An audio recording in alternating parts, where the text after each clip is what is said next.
তোমরা দুজন শরীরের খেয়াল রেখো। তো বাবা মার সঙ্গে কথা হলো, আর কথা হয়ে এটা বুঝতে পারলাম যে ওনার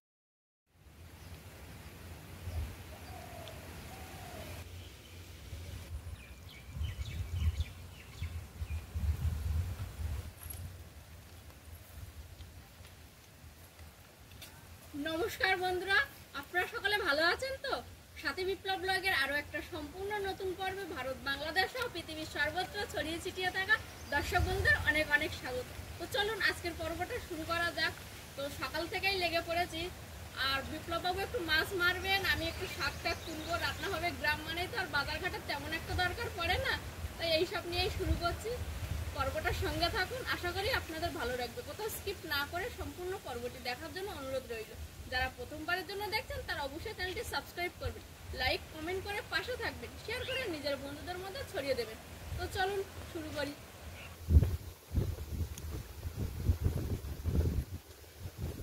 এখন যাবো আমাদের পুকুরের ওই পারে, কিছু কচু গাছ আছে, প্রায় তো কচুর ডাক বা কচুর পাতা খাচ্ছি, একটু কচুর লতি খেতে ইচ্ছা করছে, তো আজকে তুলবো কচুর লতি। আর এত হাওয়া এখানটায়, আপনারা বিশ্বাস করবেন না, জানি না আপনারা শুনতে পাচ্ছেন কিনা, আমি তো খুব জোরে জোরেই বলছি, হয়তো মনে হচ্ছে আমি ঝগড়া করছি, কিন্তু না, প্রচুর হাওয়া হচ্ছে এখানটায়। আর বাড়িতে তো মা বাবা এখন নেই, আপনারা সবাই জানেন, দায়িত্ব অনেক বিপ্লব বাবু আর আমার উপরে, সমস্তটাই বাড়িটাকে দেখতে হচ্ছে, গুছিয়ে গাছিয়ে রাখা সবকিছুই। আর মা তো বারবারই ফোন করছে, করে রাতে কোনো কাজ করতে দেয় না। আর আমার অভ্যাস হচ্ছে রাতের বাসন রাতেই মেজে রাখা, সবকিছু করে রাখা, কারণ সকালে যদি আমি ইচ্ছা করে 5 মিনিট শুয়ে থাকি তো যেন শুয়ে থাকতে, কিন্তু মা বারবার ফোন করে দিয়েছে। আর আশপাশে যে দিদি কাকিমা বা আমার ছোট ছোট যারা ননদ দেওর হয়, তো তারা বারবার এসে খোঁজ নিচ্ছে। তো এখনো সকাল থেকে কোনো কাজই করিনি, কারণ মা নেই। মার অনুপস্থিতিতে আমার অনেকগুলো কাজও আবার বেড়েও গেছে। যেমন মা টিউশনি করে, তো সেই টিউশনিটাও করাতে হচ্ছে, করিয়ে তারপর সকালের কাজ বাজ সেরে তারপর আবার দুপুরের জন্য প্রস্তুতি নিতে হচ্ছে। তো এখন আমি কচু বাগানে এখন বসে পড়েছি। লতিগুলো একটু ছোট ছোটই সবে শুরু হচ্ছে, এই যে এরকম ছোট ছোটই লতি, এখন বেশি একটা বড় নেই এর মধ্যে।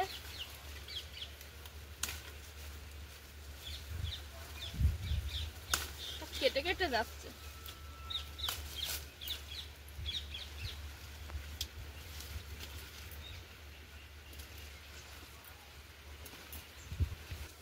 দেখুন গাছ থেকে কত লতি তুলেছি, আর এই লতিগুলো থেকে কিন্তু আবার নতুন করে কচু গাছ জন্মায়।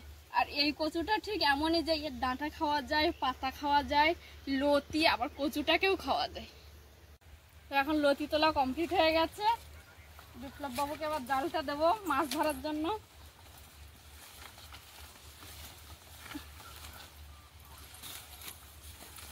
চলো, এটা দেখো কি বড় লতি। চলো।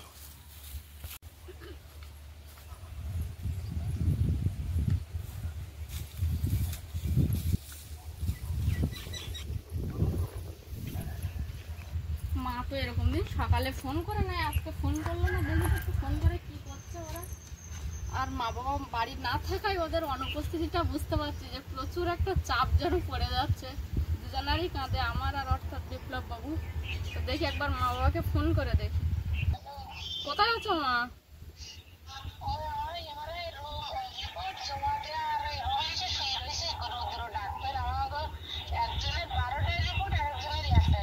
ও, দুজনের পরপরই।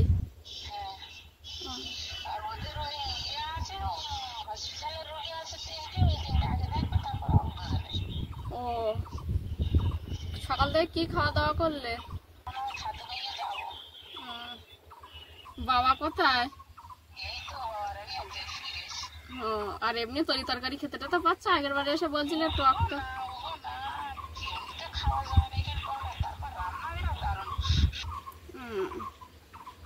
আচ্ছা, আমি দেখি কালকে এতক্ষণে টনু টনুকা সবার কাছে ফোন করছিল, দেখি এখনো ফোন করলো না। বাবার কাছে দাও দেখি। কি করছো বাবা?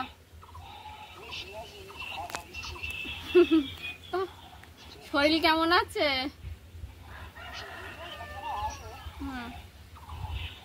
কি বলছে সেখানে তখন ডাক্তার?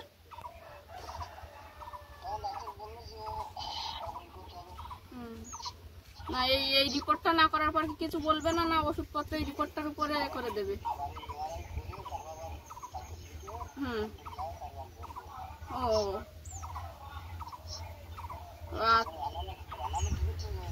রান্না বান্না লতি তুলেছি, আর দেখি মাছ মারে কিনা। কালকে মাছ পেয়েছিলাম, সুলতা দিয়ে মেরে দিয়ে গেছিল, ওই একটা বাটা মাছ আর ওই বাটা মাছের মতোই রুই মাছ দুটো। ঠিক আছে তাহলে রাখছি। তোমরা দুজন শরীরের খেয়াল রেখো, রাখছি। আর ফোন টোন করো, আমরাও করবো, তোমরাও করো। ঠিক আছে তাহলে রেখে দিলাম। তো বাবা মার সঙ্গে কথা হলো, আর কথা হয়ে এটা বুঝতে পারলাম যে ওনাদেরকে প্রথম যেদিন ডাক্তার দেখেছে তেমন কিছু বলেনি, যেটা অসুবিধা সেইগুলো বলেছে যে এই অসুবিধা। তার আগে ওনারা বলেছে আগে রিপোর্টটা করানো হোক, তারপরে চিকিৎসাটা শুরু হবে। মানে সেকেন্ড টাইম যে চিকিৎসাটা এখনো পুরোপুরিভাবে শুরু হয়নি, রিপোর্ট যতক্ষণ না হবে। তো আজকে বাবা মা রিপোর্টের দিন আছে, রিপোর্ট করবে, রিপোর্ট আসবে, তারপরে মেন বাবা মা চিকিৎসা শুরু হবে। চিকিৎসা শুরু হওয়া থেকে মা বাবা এখনো 6 দিন ওখানে থাকবে, থাকার পর গাড়িতে আসতে আরো 2 দিন 3 দিন লেগে যাবে প্রায়। তারপর বাবা মা বাড়ি আসবে। আর বাবা মা বাড়ি না আসাই যেন কিরকম একটা হচ্ছে, পুরো বাড়িটা ফাঁকা ফাঁকা, একটু মন খারাপও করছে। সেই সঙ্গে আর প্রচুর দায়িত্ব বেড়ে যাচ্ছে। মানে আপনারা হয়তো কথার মধ্যে এটাও বুঝেছেন, মা বারবারই বলছে এটা এইভাবে রাখো, ওটা এইভাবে, সবকিছু মা বারবার ফোন করে আমাকে সাবধান করছে। আর পাশাপাশি তো মানে 3-4টে বাড়িও কন্টিনিউ মা ফোন করছে, বৌদি একা আছে একটু যা, আবার একটা দিদি আছে তাকে বলছে সাথী একা আছে একটু যা। মানে সবাই মোটামুটি এসে খোঁজ নিচ্ছে। আজকে বিপ্লব বাবু বাড়ি আছে বলে তেমন কেউ আসছে না, কিন্তু কালকে যেহেতু আমি একাই ছিলাম এই ঝড়খালির বাড়িতে, তো সবাই এসে খোঁজ খবর নিয়ে যাচ্ছিল। আর পাশের একটা ওই যে ননদ মিতা, আপনারা দেখেছেন হয়তো মিতাকে, তো মিতা কালকে অনেকটা সময় এসে আমার সঙ্গে গল্পও করেছে। মিতা আর একটা জিনিস দিয়ে গেছে, আপনাদেরকে দেখাই। এই যে আমাদের এখানে এগুলোকে নোর বলে, মিতা কালকে এইগুলো দিয়ে গেছে, বলছে বৌদি খাবে? আমি বলছি তাস না, টক খুব। বলছে না গো বৌদি এটা একটু মিষ্টি আছে। তা খেয়ে দেখলাম যে খুব একটা টক না, কিন্তু টক আছে।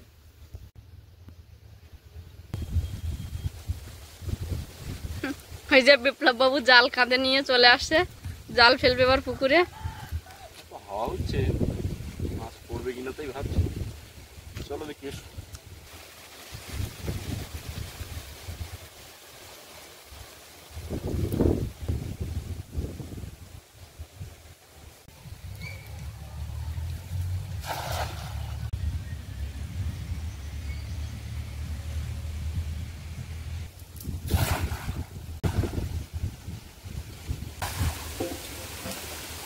পড়েছে কিছু?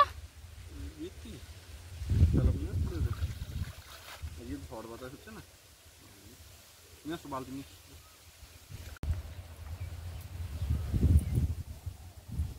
মাছ পড়ে, একদিন 4টে পড়েছিল।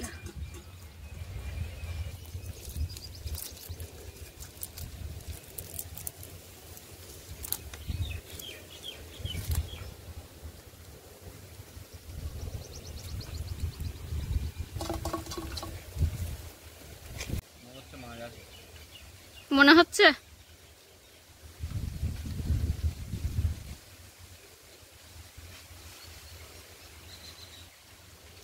ওই তো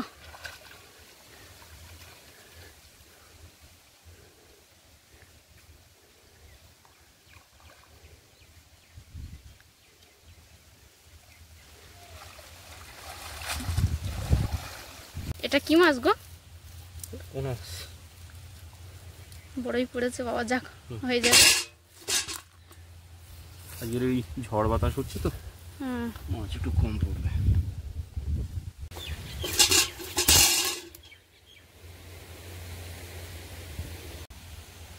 চিংড়ি মাছ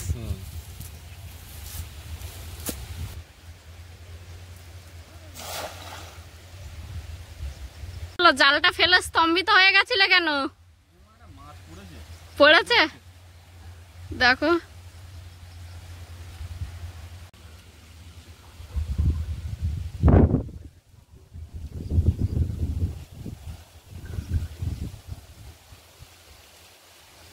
অত আস্তে টানছো কেন জালটা? মনে হচ্ছে এই বাবা,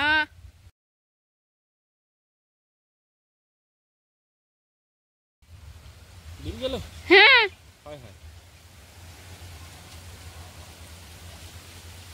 এই তো পড়েছে ওরে।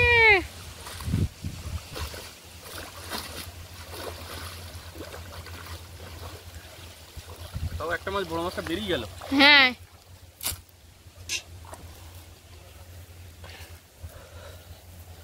না মাছটা দেখ।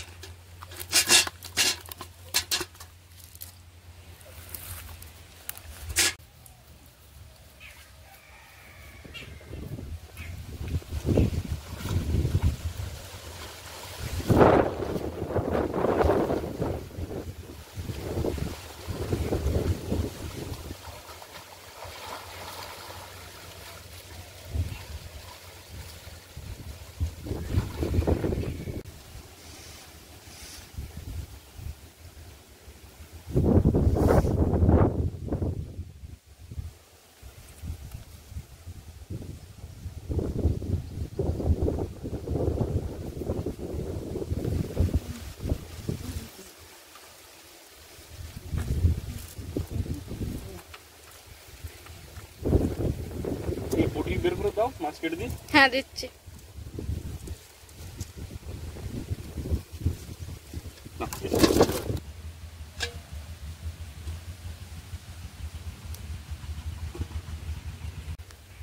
তুমি তাহলে মাছগুলো তাড়াতাড়ি কেটে দাও, আমি একটু ঘরের দিকে সবজিগুলো কাটতে লাগি। আর বিপ্লববাবুর মাছ কাটা একটা বিশেষত্ব আছে, এই যে এই এক বালতি জল ওনাকে দিলে আর ব্যাস, আর কিছু লাগবে না। কিন্তু আর আমাদের ছাই না হলে আমি আবার মাছ কাটতে পারি না।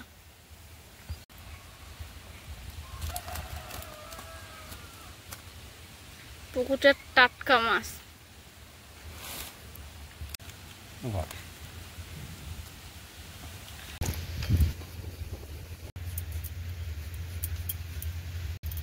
বিপ্লব বাবু মাছ কেটে দিয়ে ধুয়ে দিয়েছে, আর আমি এখন সবজি কাটতে বসে পড়েছি।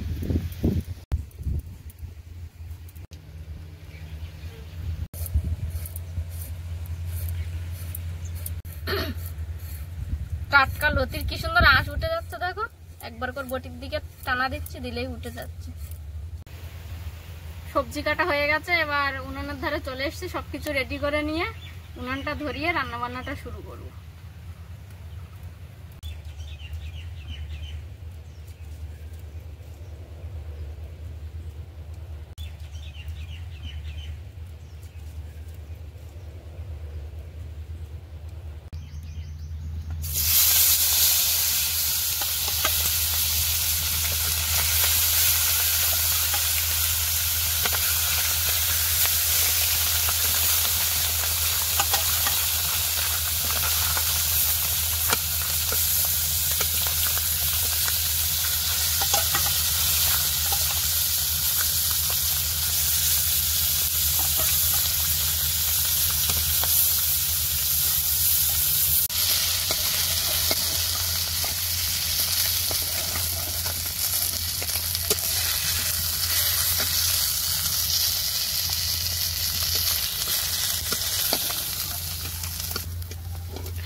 এই চিংড়ি মাছগুলো কচুর লতিতে দেবো।